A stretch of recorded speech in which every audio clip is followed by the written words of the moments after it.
48 घंटे के बाद अगर प्रशासन हमारी बात नहीं मानता है तो 48 घंटे बाद पूरी कंडीशन नहीं दिखेगी पूरा मध्य प्रदेश।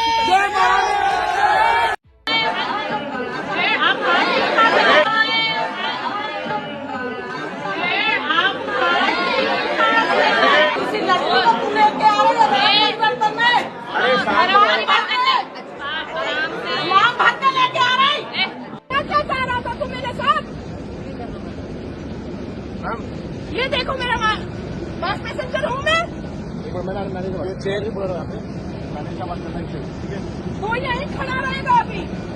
अब्दुल्ला खान, पूरा देश परेशान हो गया है तुम अब्दुल और अब्दुल्ला से। इंडिगो में कोई और जाति धर्म नहीं मिलता है एम्प्लॉय के लिए। ये आप लोग करेंगे क्या? नहीं जाओ जाओ जाओ यहाँ से जाओ। ये काट रहा नहीं है क्या? ये क्यों पे फालतू वो कर रहे हो अभी? अपने घर में बनाओ जो बनाना जाके अपने घर में बना जाओ यहाँ से। टोपी उतार के क्या ड्रामा रखते हो? मत जाओ। ये ताकत, ये हौसला, ये जुर्रत, ये बेहूदगी सिर्फ इसलिए हो रही है क्योंकि इस देश में अगर आप खास धर्मों, जो अल्पसंख्यक धर्म है, खासकर मुसलमान और ईसाई, अगर उनके खिलाफ आप कोई काम करते हैं तो पहली बात, पुलिस और प्रशासन काम नहीं करता, आपकी अदालतों में सुनवाई नहीं होगी। अगर आप नेता नहीं थे तो नेता बन जाएंगे। अगर आप नेता हैं और जूनियर छोटे मोटे छोट भैये नेता हैं तो आप बड़े नेता बन जाएंगे। अगली बार आपको टिकट मिलेगा, आप उसके बाद चुनाव लड़ेंगे, फिर चुनाव लड़ने के बाद आप विधायक और सांसद बन जाएंगे और फिर और ज्यादा बेहूदगी, बदतमीजी और हिंसक घटनाओं को अगर अंजाम देंगे तो आप मंत्री बन जाएंगे। कितना इनसिक्योर, कितना असुरक्षित है ये विराट हिंदू जो 11 साल में बनाया गया है, जो भारत को विश्व गुरु बनाने जा रहा है। 1.5 लाख लोग देश की राजधानी में रहते हैं, उनमें से ज्यादातर गरीब अपनी बस्तियों में रहते हैं। कभी आपको देखने को भी मुश्किल से ईसाई मिलता है और आप इतने असुरक्षित हैं। आपका दिल दिमाग इतना संकरा, इतना छोटा हो गया है कि आप मेरे देश की, उसकी आत्मा की, उसकी रूह की, उसकी जमीन की आप दिन दहाड़े हत्या कर रहे हैं। इस देश की पुलिस, प्रशासन, अदालत, सरकार सब खड़े होकर सिर्फ ये नंगा नाच देख रहे हैं। नमस्कार, इस खास कार्यक्रम में आपका स्वागत है। मैं हूँ आरफा खानम शेरवानी। 2025 का आखिरी हफ्ता बचा है और 2026 आने वाला है, लेकिन मेरे पास आपके लिए खबर यह है बताने के लिए इस आखिरी हफ्ते में कि नेहरू, गांधी, आजाद और अंबेडकर का भारत मर नहीं रहा है, उसकी मौत हो चुकी है। और ये बात मैं पूरी जिम्मेदारी के साथ कह रही हूँ। आज भारत में हालत ये हो गई है कि 100 करोड़ हिंदुओं को 2% ईसाइयों से इतना डर लगता है कि वो समुदाय जिसकी आबादी देखिए कि आप कितनी कम है, उसके लिए एक सबसे महत्वपूर्ण त्योहार होता है, वो है क्रिसमस का। आज क्रिसमस की जब तैयारियां कर रहे थे ईसाई लोग, देश भर के अलग अलग हिस्सों में इनके ऊपर हमले हो रहे हैं। मध्य प्रदेश से लेकर दिल्ली से लेकर देश के अलग अलग हिस्सों में ईसाई समुदाय को उसकी एक छोटी सी अदना सी खुशी, उसके त्योहार की खुशी मनाने नहीं दी जा रही है। यही वो विराट हिंदू है जो पिछले 11 साल में नरेंद्र मोदी ने तैयार किया है। और अगर नरेंद्र मोदी को इस बात पर एतराज है कि जो मैं कह रही हूं, तो क्या उन्होंने आज तक कभी भी इस तरह की किसी भी घटना पर कोई अपना एतराज जाहिर किया, क्या विरोध जाहिर किया, क्या कोई एक्शन लेने की उन्होंने बात की? 11 साल में जो ये विराट हिंदू तैयार हुआ है, ये ईसाइयों का एक छोटे से अल्पसंख्यक समुदाय, ये तो मुसलमान भी नहीं है कि आप कह दें कि आपके पड़ोस में भी रहते हैं। बहुत सारे हिंदू तो इस देश में ऐसे होंगे जो कभी किसी ईसाई से मिले भी नहीं होंगे। आप सोचिए कि मैं आपको जबलपुर की घटना बताऊं, दिल्ली की बताऊं या अन्य जगहों की बताऊं, आप कई वीडियोस जो अपनी स्क्रीन पर जो आप देख रहे हैं, अलग अलग तरीके से धमकाने की, अपमानित करने की, परेशान करने की एक समुदाय को कोशिश हो रही है और आरोप ये लगाया जा रहा है कि वो कन्वर्ट करने की कोशिश कर रहे हैं। आप सोचिए कि दिल्ली शहर के लाजपत नगर में, देश की राजधानी दिल्ली के दिल में, ये आप देख रहे हैं एक दर्जन से ज्यादा ये ईसाई महिलाएं हैं। ये सर पे लाल टोपी लगाए हुए हैं और ये यहाँ पर अपना त्योहार मनाने की, जो भी करने की कोशिश कर रही थी। यहाँ ये कुछ भगवा गुंडे पहुंचे और आरोप लगाया इनके ऊपर कि तुम धर्म परिवर्तन करने की कोशिश कर रही हो। इनसे कहा कि अपनी टोपियां उतारो और अगर तुमको जो भी अपना धर्म मनाना है, कोई त्योहार मनाना है, तुमको खुशी मनानी है, जाके अपने घर में करो। ये 1-1.5 मिनट का वीडियो मैं आपको दिखाना चाहती हूँ, ये बताने के लिए कि नरेंद्र मोदी ने पिछले 11 साल में सिर्फ और सिर्फ एक नाकाम हुकूमत, एक नाकाम सरकार चलाई है। और मैं अपने शब्दों को चबाना नहीं चाहती। आज मैं इतनी नाराज हूं, आज मुझे इतना गुस्सा आ रहा है, गुस्से से भी ज्यादा मुझे दुख हो रहा है कि मेरा देश, मेरे देश की रूह, उसकी आत्मा, उसका ज़मीर इतना मर चुका है कि एक छोटी सी माइनॉरिटी, दिल्ली शहर में 1.5 लाख से भी कम ईसाई लोग रहते हैं। 2011 में जो जनगणना हुई थी उसमें 1,46,000 लोग बताए गए थे। दिल्ली शहर, आप सोचिए, 2-2.5 करोड़ की आबादी वाला ये शहर, सिर्फ 1,46,000 लोग, और 2000 इससे पहले जो जनगणना हुई थी उससे कुछ हजार कम हो गए। ऐसा नहीं है कि कन्वर्जन करके उनकी आबादी बढ़ रही थी, यानी पहले जो ईसाइयों की तादाद थी वो उससे भी घट गई, जो 10 साल पहले तादाद थी, यानी कि उनकी जनगणना के सरकारी आंकड़े के मुताबिक भी बढ़ी नहीं है ये तादाद। आइए वीडियो देखते हैं। हो गया ये आप लोग करेंगे क्या? नहीं जाओ जाओ जाओ, यहाँ से जाओ। ये काट रहा नहीं है क्या? ये क्यों पे फालतू वो कर रहे हो अभी? अपने घर में बनाओ, जो बनाना जाके अपने घर में बना जाओ। यहाँ से टोपिया तू उतार के क्या ड्रामा रखते हो? मत जाओ, ये यहाँ धर्म परिवार चला रहे। जाओ जाओ। अगर आपने ये वीडियो देखा है तो अब दूसरा वीडियो भी आप देखिए। दूसरा वीडियो में आपको दिखाना चाहती हूँ, ये भाजपा के डिस्ट्रिक्ट वाइस प्रेसिडेंट हैं अंजू भार्गव। इन्होंने एक ऐसी लड़की को ये परेशान कर रही हैं, उस पर भी वही आरोप लगाया जा रहा है कन्वर्जन का। चर्च के अंदर ये कार्यक्रम हो रहा है, इस वीडियो को आप देखिए।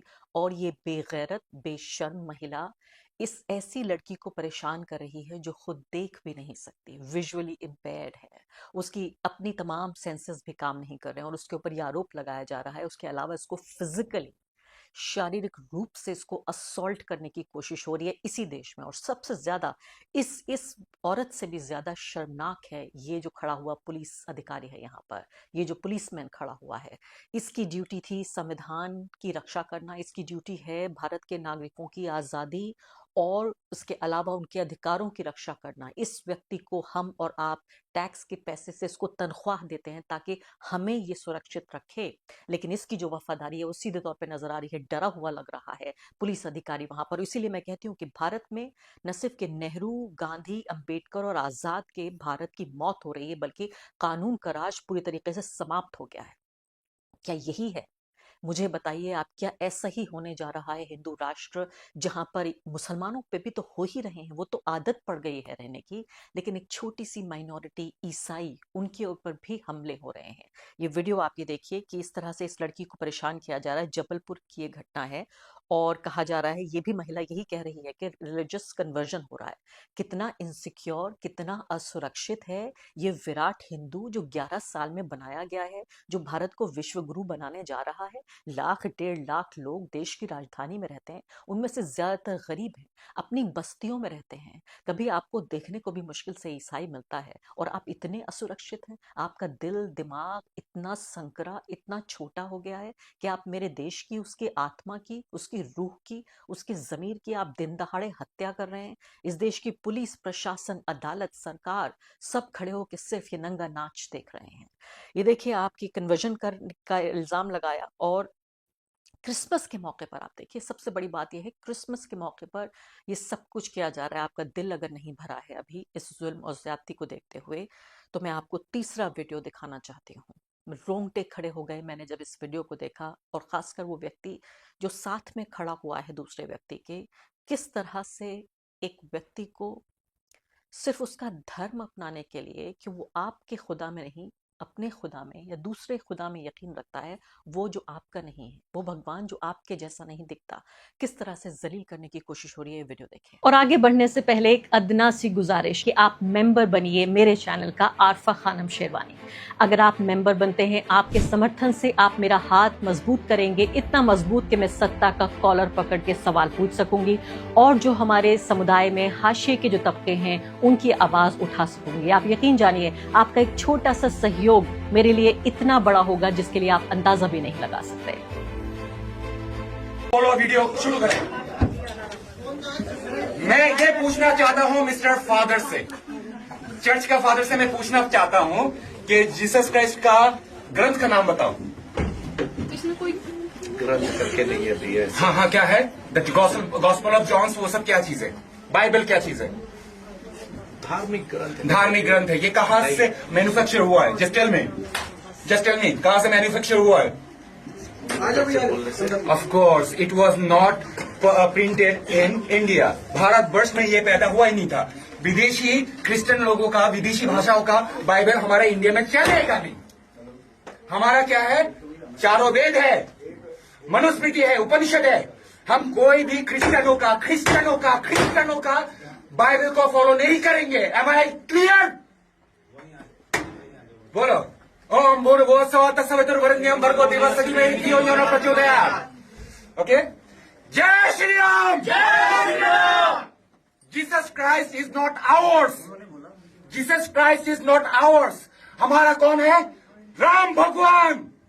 M I right? It should be. साला इधर बाबरी मस्जिद बन रहा है, उसके लिए कोई आवाज नहीं उठा रहा है ना? बाबरी मस्जिद बन रहा है, उसके लिए कोई आवाज नहीं उठा रहा है। हिंदुओं का धर्म परिवर्तन होना चाहिए, है ना? मौलाना Mahmood Madani is anti national. That bastard should be arrested. बोल सकते हो ना? हम धर्म परिवर्तन करवाएंगे। Why baby? Why baby? हमारा जीसस क्राइस्ट। जवाब दे भाई, जवाब दे। ओके, सबके सामने पूछ रहा हूं इसको। मदर मैरी, जीसस क्राइस्ट को पैदा करने वाला मदर मैरी कैसे प्रेग्नेंट हुई थी बताओ? I am waiting. घड़ी नहीं है फिर भी बोल रहा हूं भैया। जीसस क्राइस्ट कैसे पैदा हुआ था बताओ? पवित्र आत्मा के द्वारा। अरे तू बिना सेक्स के बच्चा पैदा कर सकता है? वही तो परमेश्वर का पुत्र तभी है ना, क्योंकि पवित्र आत्मा का इंसान के अंदर पाप वो है। नहीं घुसेगा तो बच्चा मेरे कैसे भाई, पैदा होगा? पाप से अगर पाप से जन्मा हुआ व्यक्ति कभी भी पाप से छुटकारा नहीं दे सकता, है ना? तो इसलिए परमेश्वर की आत्मा ये जो बायोलॉजिकल जो होता है उसके द्वारा पैदा नहीं हुआ है, ठीक है ना? Really? हाँ। Can you explain this to the gynecologist? ये baby है? Yeah, Are you educated? Are you educated, baby? Yes, I'm educated. Okay, you know the process of मैं वही तो बच्चा कह रही पैदा हूँ, करने का प्रोसीजर बताओ मुझे। अगर जैसे मैं- बच्चा पैदा करने का प्रोसीजर बताओ भाई मुझे। मेरी सुन तो सही। मैं जैसे पैदा हुई हूँ, आप कैसे पैदा हुई बताओ? आपको क्या सब कुछ अरे मम्मी पापा के मिलने से पैदा हुए ना, साहब बताओ खुल के। अरे सांड और गाय मिलेगा तभी तो बच्चा पैदा होता है ना। खुल के बोल रहा है फिर। अरे क्या सांड- करेगा वो फिर? तो आप बीच में क्यों बोल रहे हो? बैठ जाओ वहीं वो बैठो। मुझसे- ये जवाब देगा, ये यहाँ पे खड़ा होकर सबको मुझसे कॉन्फ्रेंस पूछ कर रहा रहा है। है। बहुत दिलचस्प है। इस व्यक्ति का प्रोफाइल मोहम्मद जुबैर ने बताया ऑल्ट न्यूज़ के कि ये आदमी जो क्रिश्चियंस को यहाँ पर परेशान और हरास करने की कोशिश कर रहा है और मॉक कर रहा है। आप सोचिए, उनके प्रभु को मॉक कर रहा है, जीसस क्राइस्ट के लिए बुरी भली बातें कह रहा है। उसका नाम है सनैयुर रहमान। बांग्लादेश से ये व्यक्ति आया है। इस वक्त ये भारत में सेटल हो गया है और उन्होंने बताया कि एक्स मुस्लिम है, यानी कि इस्लाम धर्म त्याग चुका है। और इसने ये भी कहा कि ये 2013 में कि ये नास्तिक हो चुका है, एथीस्ट हो चुका है। लेकिन उसके बाद अब उसने नाम बदलकर अपना सनायुर से बन गया है सत्यनिष्ठ आर्या बन गया 2018 में। और तब से इसी तरह की घटिया, गंदी और नफरत भरे वीडियोस बनाता है, अलग अलग जाकर लोगों को परेशान करता है। लेकिन इसको इस बात की खुली छूट है, भारत देश में इस व्यक्ति को इस बात की खुली छूट है कि एक छोटी सी जो माइक्रो माइनॉरिटी है उसको इस तरह से परेशान कर सके। और ये वीडियोस बनाता है ईसाइयों के खिलाफ और मुसलमानों के खिलाफ, ईसाइयत क्रिश्चियंस के खिलाफ और इस्लाम के खिलाफ भी। और इस तरह के इससे ये भी मांगता है, मोहम्मद जुबैर ने ये भी बताया कि इस बुनियाद पर ये पैसे भी मांगता है। ये पेटीएम और जीपे के नाम पे इस तरह से पैसे भी मांगता है कि मेरे हिंदू राष्ट्र में सनातन के अलावा कोई विदेशी धर्म का प्रचार नहीं होगा। ये व्यक्ति ये कह रहा है और पूछ रहा है किस तरह से अपमानित कर रहा है। और अगर आपका दिल नहीं भरा अभी कि सिर्फ एक समुदाय के साथ ही तो जुल्म हो रहा है, ये 2%, 2.3% जो ईसाई हैं किस तरह से मरे कुचले हालात में रह रहे हैं, तो मैं आपको और वीडियोस दिखाती हूँ। और ज़्यादा मैं देखना चाहती हूँ कि आपकी क्षमता कितनी है, आपकी कैपेसिटी कितनी है, कितना जुल्म और ज्यादती आप देख सकते हैं, कितना बर्दाश्त कर सकते हैं। ये देखिए, ये वीडियो वायरल हो रहा है मुंबई इंटरनेशनल एयरपोर्ट। जी हाँ, बड़े गर्व के साथ आप ये कह रहे हैं, अंतर्राष्ट्रीय शहर है मुंबई, देश की कमर्शियल कैपिटल कहा जाता है कि ये कमर्शियल राजधानी है। यहाँ पर तमाम बिजनेसेस होते हैं, दुनिया भर के कारोबारी लोग, बड़ी बड़ी कंपनियां आके यहाँ पर कारोबार करती हैं। इस इंटरनेशनल एयरपोर्ट में क्या हो रहा है, इंडिगो का ये एक कर्मचारी है जिसका नाम है अब्दुल्ला खान। ये भी बीजेपी की ही एक छोटी मोटी नेता है, बड़ा बनने की कोशिश कर रही है। और इस वीडियो के बाद तो इसका प्रमोशन पूरी तरीके से तय है। इस वीडियो के बाद इसका प्रमोशन हो जाएगा, क्योंकि उसने जो बेसिक क्वालिफिकेशन है बीजेपी में बड़ा नेता बनने की वो पास कर ली है, बेसिक क्वालिफिकेशन पास हो चुकी है। ये औरत ये यहाँ पर जलील करने की कोशिश कर रही है और ये बोल रही है कि यहीं पर तुम खड़े रहो, तुम्हारा नाम है अब्दुल खान, अब्दुल अब्दुल, पूरा देश परेशान है तुम्हारे तरह के अब्दुल तरह के लोगों से। और इस तरह से पूरे तरीके से आप सोचिए, इंडिगो एयरलाइंस के इस एम्प्लॉय को ये औरत, किसी भले आदमी ने ये वीडियो बना लिया इसका ये टारगेट करते हुए। आप सोचिए ज़रा कि ये पढ़े लिखे व्यक्ति को, जो एक एयरलाइन का एम्प्लॉई है, अगर उसे इस तरह से उसके साथ ज्यादती कर रही है, इस तरह से उसको जलील करने की कोशिश कर रही है, जब इसे कोई रिकॉर्ड नहीं कर रहा होगा, जब कोई कमजोर व्यक्ति होगा उसके साथ किस तरह ये ज्यादती करती होगी। ये वीडियो भी लगातार वायरल है और लोग जाहिर है इसके लिए जवाबदेही पूरे तरीके से मांग रहे हैं। मध्य प्रदेश में आ जाती हूँ, अब महाराष्ट्र हो गया, अब मध्य प्रदेश में आइए। मध्य प्रदेश में देखिए, अब इस वीडियो को फिलहाल देख लेते हैं। तो अपन घर तोड़ेंगे, खुद मस्जिद तोड़ेंगे, निश्चिंत रहो। 48 घंटे के बाद अगर पुरुषोत्तम हमारी बात नहीं मानता है तो 48 घंटे के बाद पूरी करनी सेना नहीं दिखेगी, पूरा मध्य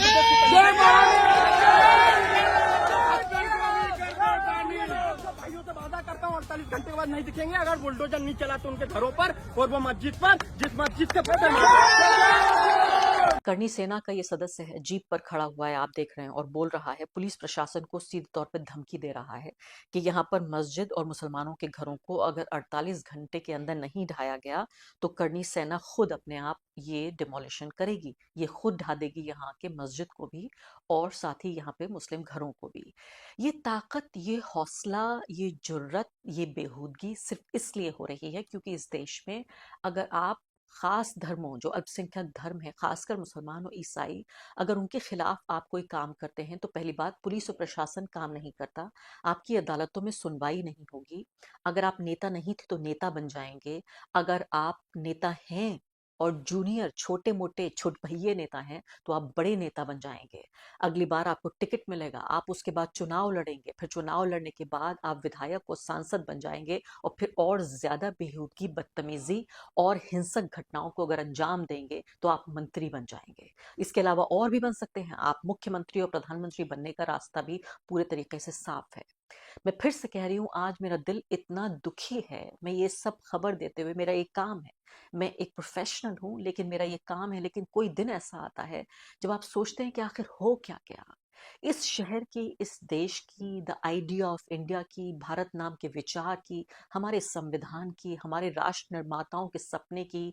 इन कुछ मुट्ठी भर गुंडों ने ये हत्या कर रहे हैं सिर्फ इसलिए क्योंकि इनको इसकी इजाजत मिल रही है। मैं सोच रही थी मैं आपके सामने हाजिर होंगी 25 दिसंबर को और आपको क्रिसमस की शुभकामनाएं दूंगी, लेकिन मेरा दिल दुख रहा है सब कहते हुए कि यही मेरे पास खबरें बची हैं आपको देने के लिए।